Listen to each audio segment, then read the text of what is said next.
Hey everyone, and welcome back to The Frustrated Social Seller. I'm Shannon Hoskinson. This is my YouTube channel. I've created a playlist of where I'm documenting my journey through social selling. I've been in the social selling industry since August of 2017.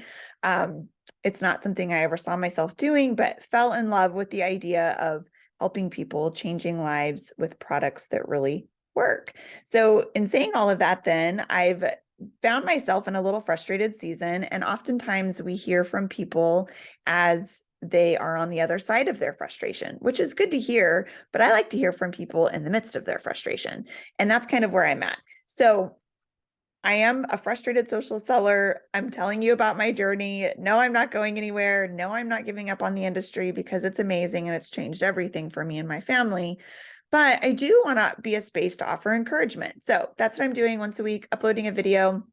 This is week 5, I believe. So I've been, keeping these in order on my channel under the Frustrated Social Seller playlist. That's where you can find them all. Last week, we talked about, that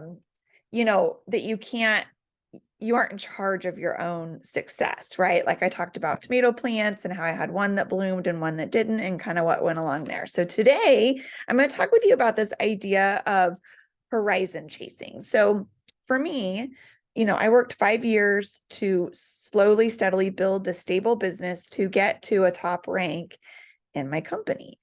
And I naively thought, well, when I get there, it'll just be smooth sailing, right? Like I've done all the work and it'll just take off. And that's not what happened. And it left me a little defeated and frustrated. And so I've been spending some time reflecting and thinking, and I've learned so many things. But what happened when, things were not smooth sailing and some things my business started to drop and dip, I started to think, I must not know what I'm doing. I have no idea what I'm doing. I've got to figure something out. Like I've got to keep learning and redo everything and reorganize everything. And just like all these alarm bells were going off that didn't need to be going off because I kind of had it in my head that there's like this magic space you can get to, right?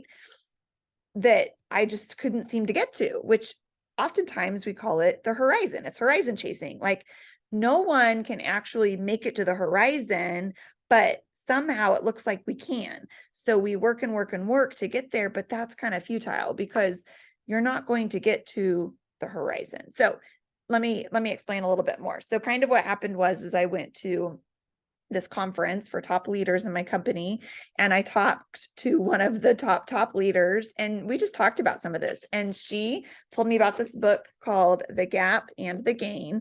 So if you've never read this is phenomenal for anybody. Okay, it's not even so much about social selling. It's the high achiever's guide to happiness, confidence, and success. So if you're a high achiever like me, this book is for you. But this totally transformed the way I was thinking about things. So kind of what they have here is they have this model, if you will, of how we tend to look at things. Okay. And what we tend to do is we tend to think about where we started, what we've achieved, and then the gap between what we've achieved and what we think is ideal, the horizon, that's what we measure.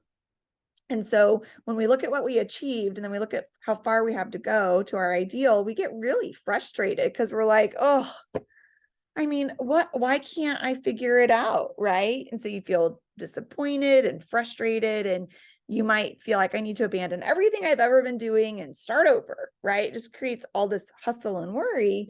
And their thought is, well, what if we do this a little bit differently? What if you still have your starting point and you have what you achieved and you have your ideal, but what if you measure your success based on where you started and what you have achieved? Okay, what if we looked here for our measurement of success instead of looking up here, right? Would we then feel successful, maybe satisfied, have more confidence, enjoyment? So many of us achieve it, and then we immediately look to the next thing we want to achieve and think how much we haven't accomplished. And so in that was really good for me to start and think, where did I start in my journey with zero? Okay, with nothing. And then where have I come to, right? Like if I actually measure my success based on what I've achieved, It's huge, and not even just a numbers game. Like, I mean, I could look at the numbers in my business and feel success, or I could look at what I set out to do and then define my success. So for me personally, when I set out to do this, I set out to share my story so I could make an impact in other people's lives and help them find a natural solution to their health. Done. I am doing that. I am highly successful at that. I also wanted to find a way to use my gifts. I'm doing that. I'm a communicator. I love to teach. I love to train. I love to share information. I am doing that. I am using this space for my gifts. And in that, I will say, I have grown so much in who I am over these last 5 years.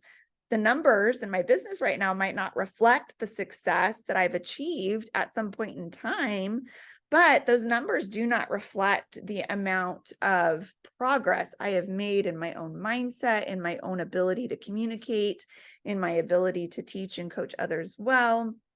Like, it doesn't tell about that. In the significance and purpose I found in my business, like I found significance, purpose, community. The community I have since I started this journey is like no other.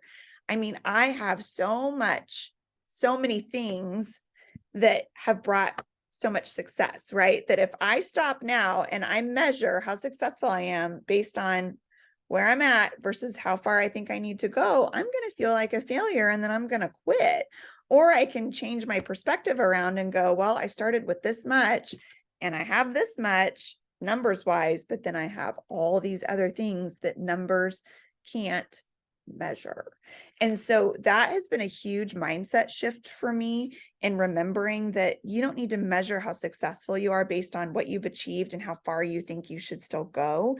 You can measure your success on where you started and what you've achieved, right? Like, all of this success here, focus on that, be proud of that. Like, I don't know, bask in it. I've just been basking that. I'm like, I achieved something I thought I could never achieve. Now, my numbers may not reflect that achievement right now, but I still achieved it and no one can ever take that away. So instead, how about work from a place of confidence that, yes, I've achieved that and I know what I'm doing, versus feeling like I still don't know what I'm doing and having low self-esteem and being grumpy and frustrated, right? Which is funny because this is called the frustrated social seller, because in general, it's been a little frustrating, but I can't say that I'm currently extremely frustrated. I've just been in a frustrating spot.